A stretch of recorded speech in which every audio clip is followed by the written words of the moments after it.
ন্যায়ের পক্ষে, মানুষের পক্ষে থাকেন, তবে বিজয় অনিবার্য।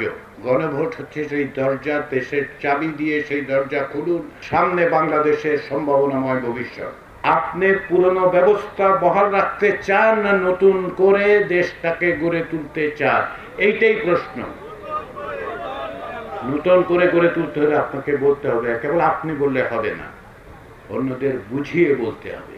মানুষকে উৎসাহী করতে পারেন, তাহলে নিঃসন্দেহে আমি নিশ্চিত যে মানুষ হ্যাঁ বলবেন। গণভোটের মার্কা কি? গণভোটের মার্কা হচ্ছে টিক চিহ্ন। হ্যাঁ এবং নার মধ্যে পাশে দেখবেন টিক চিহ্ন, সেইখানে আপনি সিল দেবেন। আমাদের সামনে অনেক সম্ভাবনা আছে। 1972 সালে স্বাধীনতার পরে অনেক দেশের অনেক মানুষ বলেছিল বাংলাদেশ জায়গাটা টিকবে না, এত মানুষ, এত কম সম্পদ, টিকবে না দেশটা। বাংলাদেশের মানুষ শুধু টিকিয়ে রাখে নাই, বাংলাদেশের মানুষ একটা উন্নত উন্নয়নশীল দেশে আমরা পরিণত করতে পেরেছি আমাদেরকে। আমরা পারি, আমরা ফ্যাসিবাদ মোকাবেলা করতে পারি, আমরা নতুন বাংলাদেশ প্রতিষ্ঠা করতে পারি। সেই সুযোগ সকলের সামনে গত 54 বছরে এই প্রথমবারের মতো উপস্থিত হয়েছে।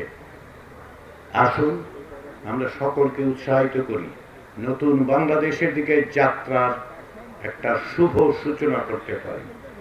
রংপুরের শহীদ আবু সাইদ আমাদেরকে যে শিক্ষা দিয়েছেন, যত প্রতিকূলতাই থাকুক, যদি ন্যায়ের পক্ষে, মানুষের পক্ষে থাকেন, তবে বিজয় অনিবার্য। দেশের চাবি আপনার হাতে। গণভোট হচ্ছে সেই দরজা, দেশের চাবি দিয়ে সেই দরজা খুলুন, সামনে বাংলাদেশের সম্ভাবনাময় ভবিষ্যৎ। সেই সম্ভাবনাময় ভবিষ্যৎ অর্জনের জন্য আসুন আমরা সকলে মিলে ঐক্যবদ্ধভাবে, যে ঐক্যের মধ্যে দিয়ে আমরা ফ্যাসিবাদকে পরাজিত করেছি, সেই ঐক্যের মধ্যে দিয়ে আমরা যেন একটা নতুন বাংলাদেশের সূচনা করতে পারি।